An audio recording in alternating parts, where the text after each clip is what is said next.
See, at least they were looking for God. It was perverted and twisted, but they were looking for a God. And they found the real one. And at God's command, he left home, went to another land. He obeyed without question. He believed the covenant that God made with him.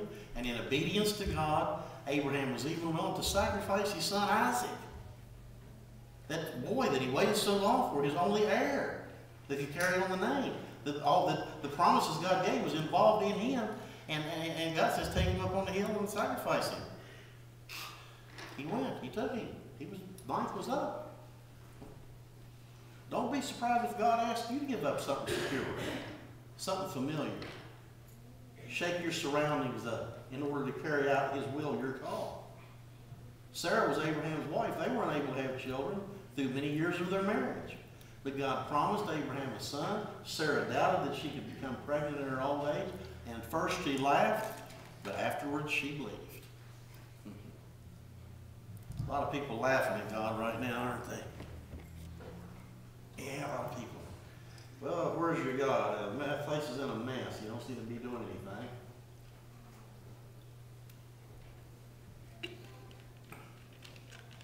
How come your God hadn't got you a job?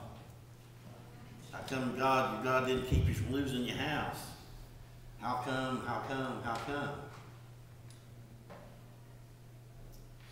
Yeah, first she laughed, but then she believed. I pray those who laugh and doubt and mock and scorn will believe. I don't want them to be lost because they've made fun of God or whatever. God can take it.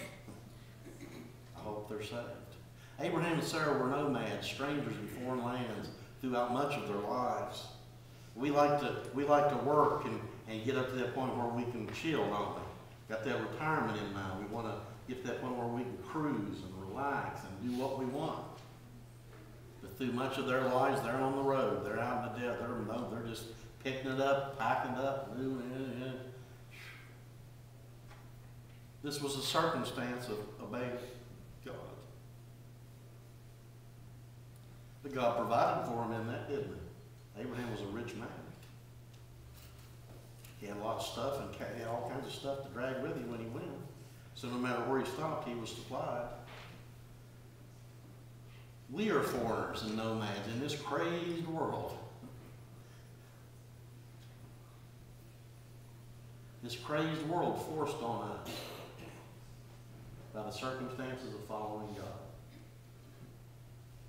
As time goes on and we mature in Christ, we truly begin to realize that we don't belong here, don't we? We really begin to feel like I am a foreigner in this world. I'm only passing through. But we can't have the attitude since I'm only passing through, I just want to get through here the best I can and get out. We need to want to do good along the way. Make it a better place for those next generations so they won't doubt God, but they'll believe God. It may come late in life or as a result of difficult times, this understanding that we're nomads, we're passing through, we're foreigners, we're not going to stay here forever. We're coming back here, but we're not going to stay here right now forever. This world is not our permanent home yet.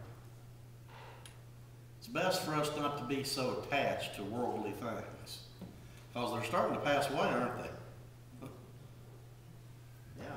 James says that this life is but a mist, passing away before our very eyes, and it is starting to pass away. Stuff is disappearing. Don't be so attached to the possessions that we can't move out at God's command. God may decide to move you out to save your life. You know, God put 144,000 Jews in jail. Because Jeremiah begged God, don't kill them all. God said, I'm done with them. I'm going to kill them all. I've had it. Jeremiah begged, please don't kill them all. He said, I won't save 144,000. He put them in prison. I bet they didn't think they was being saved. But that's how they were saved. God may need to move you out to save you. Literally.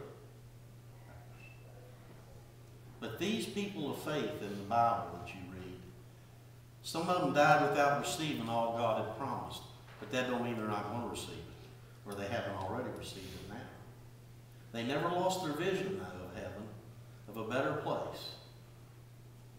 Many Christians become frustrated and defeated because their needs and wants and expectations, and key that word, expectations. Okay? We have high expectations of everything and everybody. Sometimes even of ourselves, sometimes not of ourselves, but of everybody else. We have expectations so high that sometimes nobody can meet them.